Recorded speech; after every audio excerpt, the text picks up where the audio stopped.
കർണാടക ധർമ്മസ്ഥലയിലെ ശുചീകരണ തൊഴിലാളിയുടെ വെളിപ്പെടുത്തൽ NIA അന്വേഷിക്കണമെന്ന് P. Santhosh Kumar MP parliament സമ്മേളനത്തിൽ വിഷയം ഉന്നയിക്കും.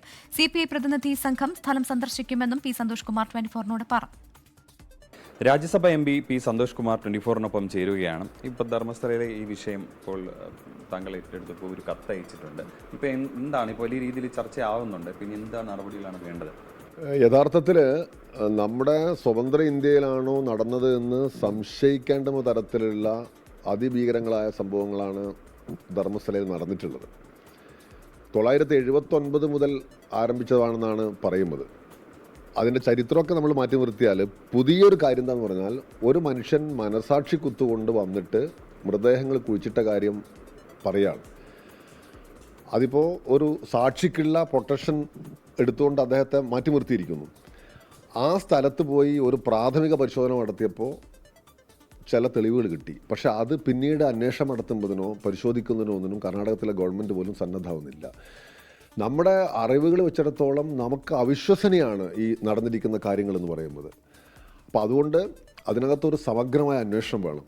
സത്യത്തിൽ ഈ കേന്ദ്രത്തിൻ്റെ ഏജൻസികളോടൊന്നും എനിക്ക് വ്യക്തിപരമായിട്ട് വിശ്വാസം ഉണ്ടായിട്ടല്ല. പക്ഷേ ഏറ്റവും ടോപ്പായ ഒരു അന്വേഷണം കൊണ്ട് മാത്രമേ ഇത് സത്യം കണ്ടെത്താൻ കഴിയുമ്പോഴാണ്. കാരണം അത്ര പവർഫുള്ളായ ഒരു ലോബിയാണ് ഇതിൻ്റെ ഒരു ഭാഗത്ത് നിൽക്കുന്നത്.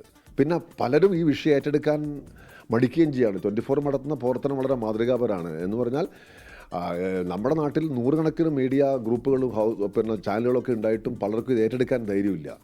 നിങ്ങളതിന് സന്നദ്ധമായി എന്നുള്ളത് വളരെ മാതൃകാപരമായ കാര്യമാണ്. ഏതെങ്കിലും പ്രത്യേക സംഘം അല്ലെങ്കിൽ CPIയുടെ ഒരു ഡെലിഗേഷൻ അങ്ങോട്ടേക്ക് പോകാനുള്ള ആലോചന? ഉറപ്പായിട്ടും ഞങ്ങൾ ഈ പാർലമെൻറ്റ് സെഷൻ ഇടയിലോ അല്ലെങ്കിലോ ഒക്കെ ആയിട്ട് പോകാനുള്ള ഒരു ആലോചന നടത്തിക്കൊണ്ടിരിക്കുന്നുണ്ട്. കർണാടകത്തിലെ പാർട്ടി പൂർണ്ണമായിട്ടും അതിൻ്റെ കൂടെയുണ്ട്.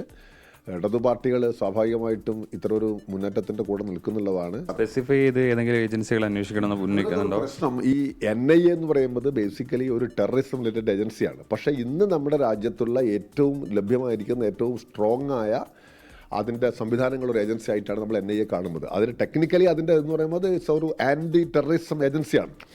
പക്ഷേ ഇതൊരു കണക്കിന് ഒരു ജനങ്ങൾക്ക് മേൽ നടത്തിയ ടെററിസമായിട്ടോ അല്ലെങ്കിൽ എന്തെങ്കിലും പലതരത്തിൽ ഒരു നാഷണൽ സെക്യൂരിറ്റി ആൻഡ് റിലേറ്റഡ് ഇഷ്യൂസും NIAക്കകത്ത് വരുന്നതാണ്.